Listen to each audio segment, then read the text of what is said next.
Hello, welcome to TASCTV.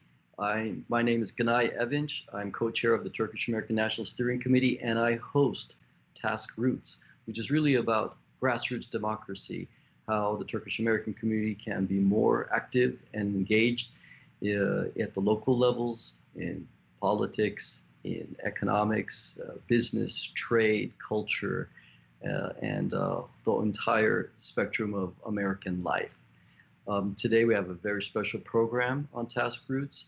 We have Mir Sulaiman, who is the community liaison for Mayor Bill Blasio of New York City. Welcome, Sulaiman. How are you? Thank you, Gunay. I'm doing very great. Good to have you. How are you and your family? Everybody's doing very well. Enjoying the month of Ramadan. So we're all doing very well. Happy Ramadan. Happy Ramadan. It's a special month. It does change every year. It moves up about 2 weeks, and now we are in April, entering May. Soon there will be party time. At least in Turkey, when the fasting period is over, it is party time for about 3 days. So that's what's coming on. So Sulaiman, you have been active in the Turkish as well as the Muslim American community of New York City, particularly in your role as a community liaison for the mayor. Tell us about how that all works. And before that, I just want to let our viewers know you are a graduate of international law, and you have been working for the mayor since 2017.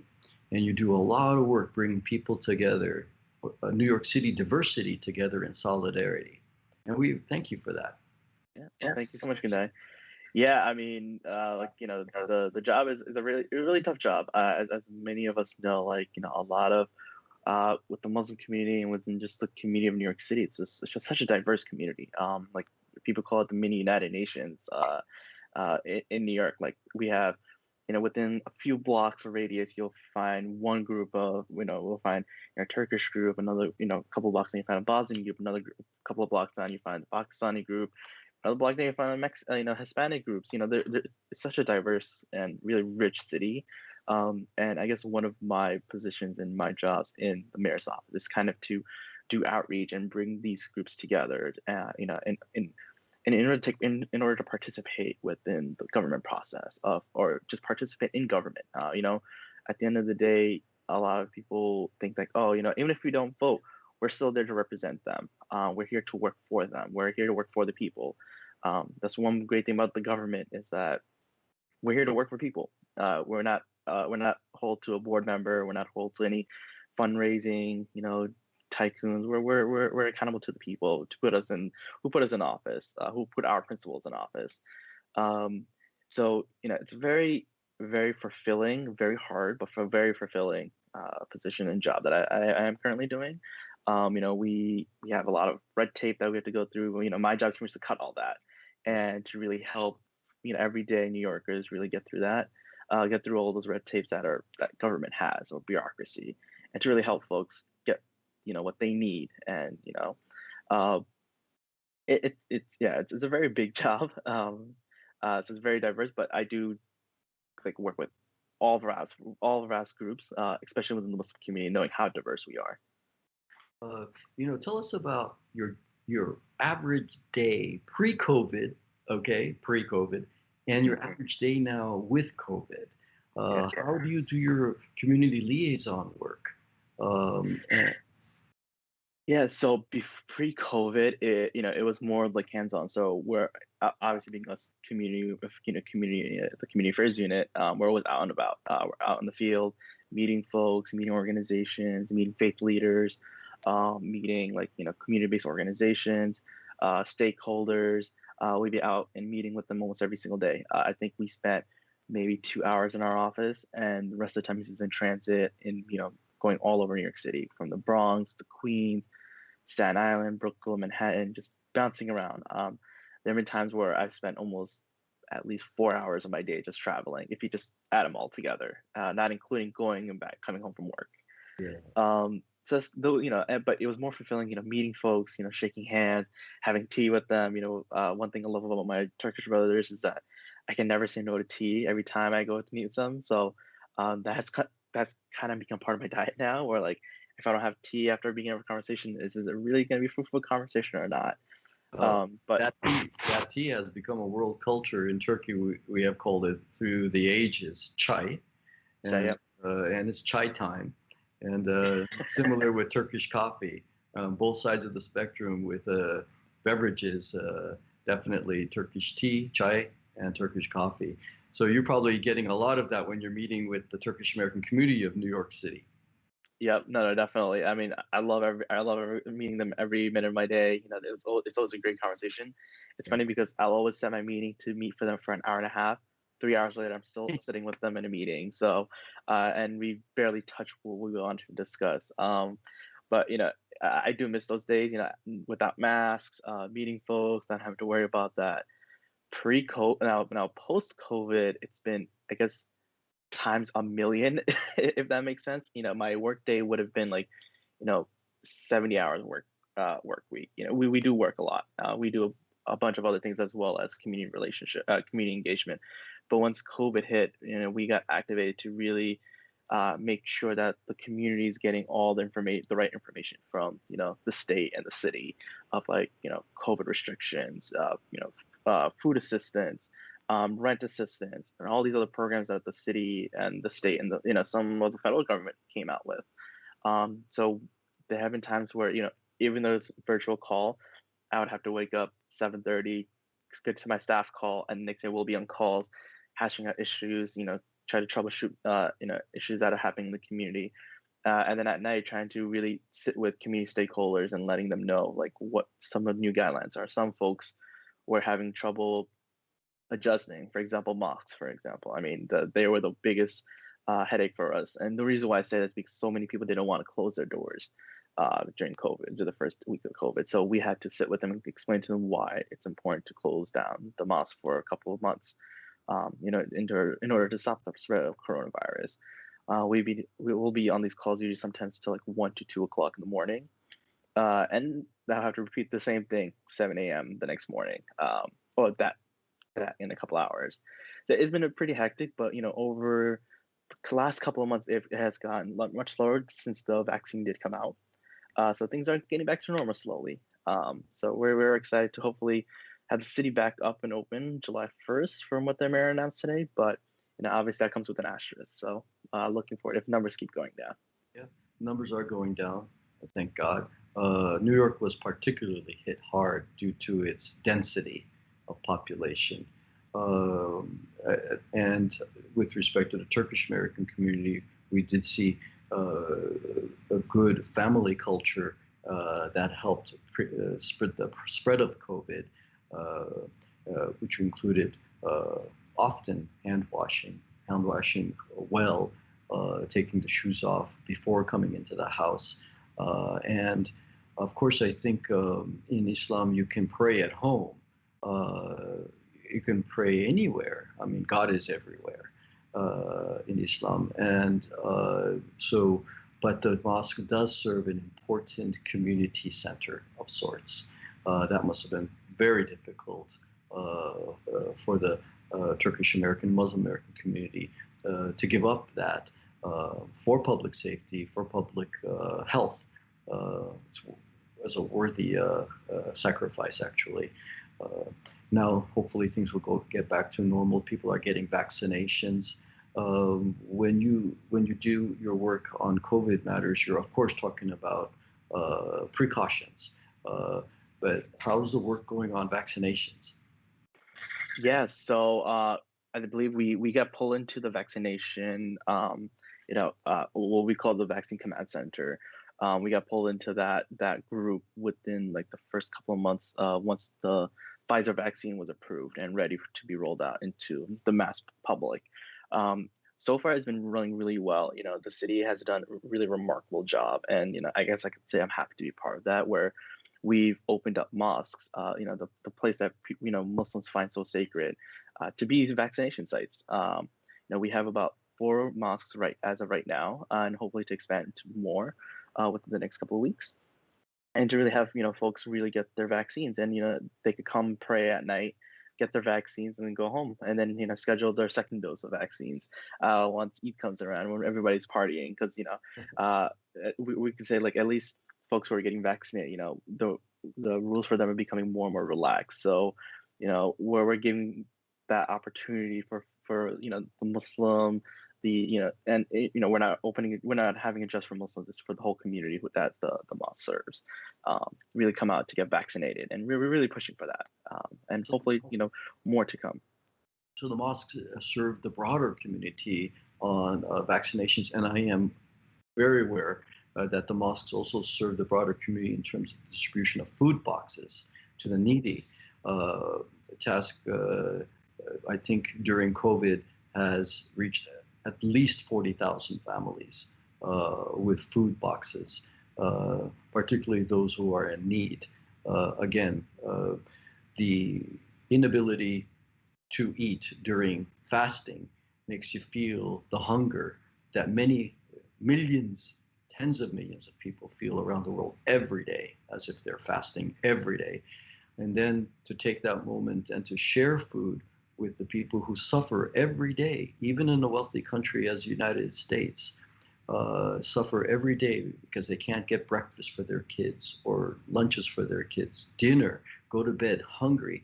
That was an important initiative in your office too, through the mosque, so that TASC can distribute food to the needy, and we're thankful for that. With respect to civil rights, the most basic, for example, voting. How is your work going? Is the Muslim American community or Turkish American community responsive to that? Are they registering? Is there an education process, how important it is to vote? In Turkey, there's a huge population that votes. It's like 95% of the voting population votes. In the United States, it's much lower, but climbing slowly. So how's the mayor's office work with informing people about their democratic rights or civil rights? Yeah, so we actually have two offices that actually focus specifically on voting rights and rights of voting on the day of election. So we have one office which is called Democracy NYC, which educates New Yorkers on like the importance of voting, the new ranked choice voting that we have in New York City, and like how to apply and how to like register and apply to register to vote, and to become poll sites. So we have that one group, which is Democracy NYC, and then we have another group which is called the Civic Engagement Commission. So they're the ones who pretty much teach you how to keep that momentum going post voting. Like once you get a council member, how to get involved in participatory budgeting, where the community is actually involved in the council members' budgeting process, making sure that money that federal government money, state government, city government money is coming down to the communities that are actually doing work on the ground. Whether it's the Cure Violence program, feeding the homeless or feeding the needy, making sure that kids have recreational facilities, and all this stuff requires us to be very involved. A lot of the problems that we see, and I'm pretty sure you could talk about this too, Gunay, where like once people vote, they just leave the vote and then they'll go back to their own thing. But one thing about how to make government really work is to keep that engagement going after voting them in.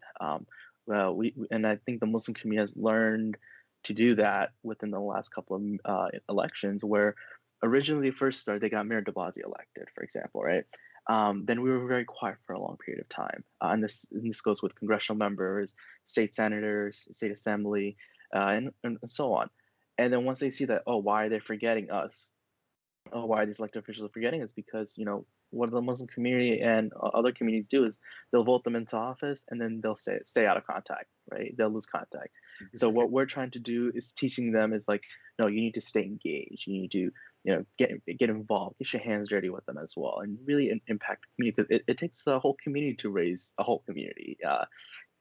So those are the two programs that we have to really engage and really encourage folks to really get out to vote and stay engaged after post voting. The Muslim community has become I guess the deciding factor for the next, for example, mayoral election. We have mayoral like candidates who are actively reaching out to Muslim coalitions, Turkish coalitions within New York City, and it's like, hey, we want to get your vote, and they're coming to say, what do you guys want? You tell us what you need, we'll get it work. And I think the Muslim community is starting to realize that, and the Muslim Turkish community is starting to realize that a lot. They're like, well, we have the power in our hands. Literally, we have the power in our hands. We could sway the election one way or the other, and I think that's very powerful. And hopefully, like it keeps going until after the election's over. Sulaiman, it's probably also generational. When the first generation arrives, my parents in the 50s arrived from Turkey, they're like, oh my God, I got to make a living. How am I going to pay my bills, my rent? I want to buy a house. How am I going to get that down payment saved up? Oh my God, I have children now. How am I going to educate them? I need to educate them. I need to make sure that they get proper food, proper parenting, proper guidance, and make sure they do their homework. How am I going to afford college? So the first generation, I swear, they're stressed out about this every day of their lives because they love their families, their children so much, and we have a strong family culture. And the second generation feels, in a way, more like an American. This is my country.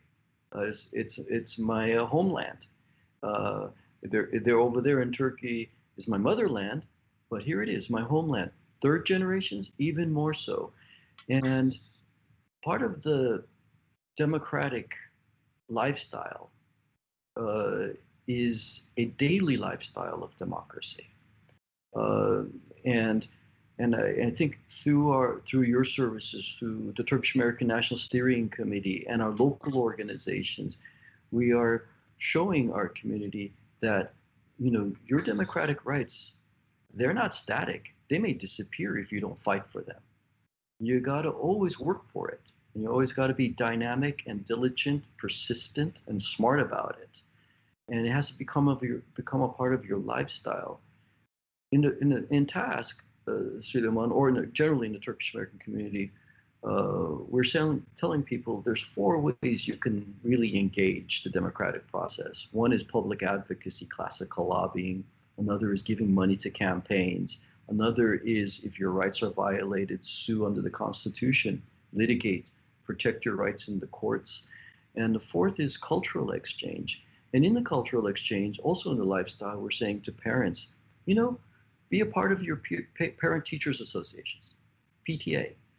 Won't you be a coach for your kids' soccer team in the local under-10s soccer league or under-12s soccer league? Make it a part of your daily life.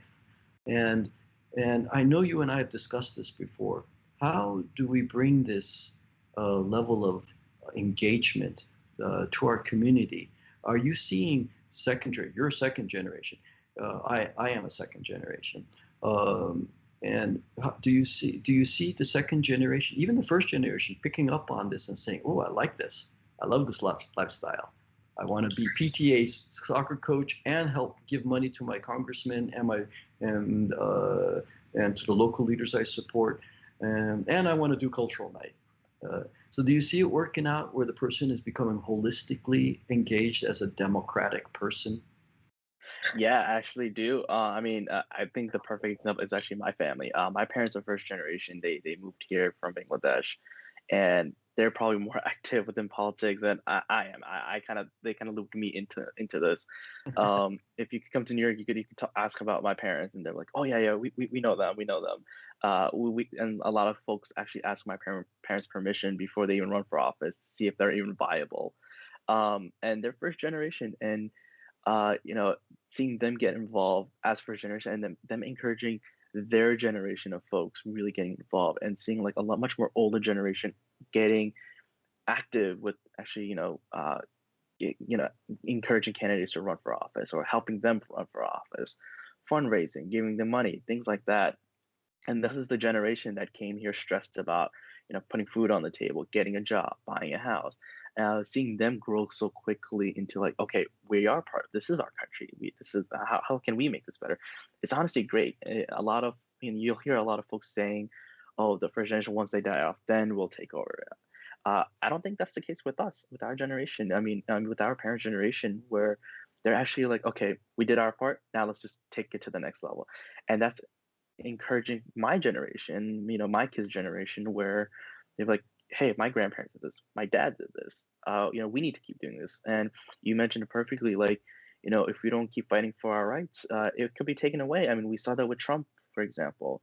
A lot of Muslims who were living here 10, 20 years, all of a sudden couldn't come back to this country, whether it's because they were here illegally or, they were undocumented or, they had they went to go visit a country, like, for example, Yemen or Syria, just to see their families, make sure they're okay, and they couldn't come back. These were rights that were taken away. And, that, I think that was the biggest wake up call for our community. And really, yeah, question. I mean, we are in polarized times, right? I sense it, I feel it, I hear it. There's ethnic polarizations, racial polarizations, political polarizations. People are canceling each other out like crazy. My kids were talking about it, the cancel culture in social media, and hyperactive. So part of your job, how do you bring people together in a polarized environment when it's so severely polarized? I'll give you an example.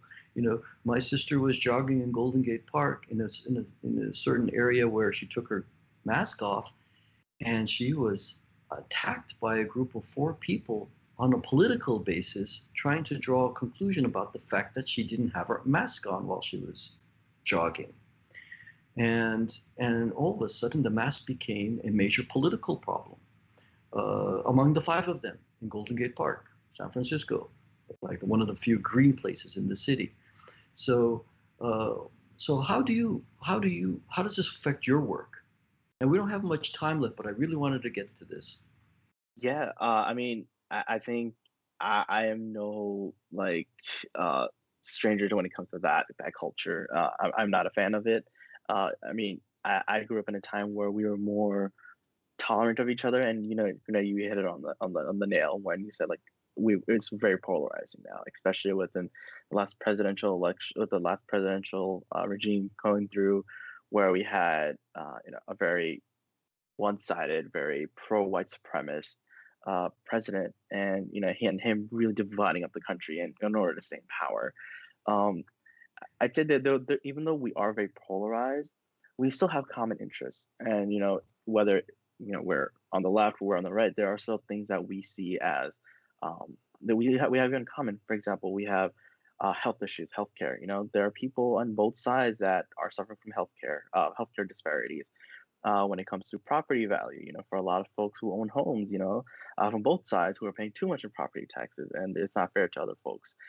We have folks who are in food security, from both sides. There are so many common things that we have, and I think the best way to really tackle and really take down this cancel culture is to really work on those things that we have in common, and to really bring back, like, hey, we're all still human beings at the end of the day. We are still Americans. We still have a lot of the same issues that we are facing.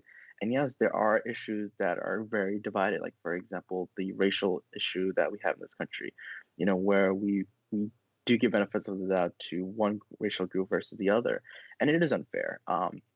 And we need to come to a place where we can really talk about that. And I think we could also what we do is really be civil about talking about it, and instead of cancel each other out, saying that you are wrong for X, Y, and Z. We really need to think critically. More and more people are being college educated, and we assume that would make us much more open-minded, but it really hasn't. But we need to start really thinking, like, as we are as humans first, and then how can we tackle these issues? Because most of the time, climate change, all racial justice, it's going to affect everybody. It doesn't affect one group, one group more than the other.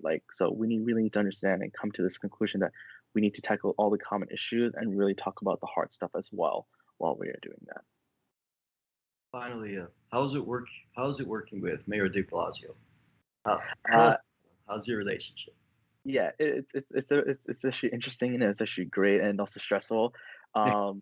It's pretty much like, I think when I helped with organizing the president's event in 2019, where the Secret Service was like, wow, you really know how to work a lot of these high profile things. I was like, we do this with the mayor. Like this is like basic day to day with the mayor that we have to deal with.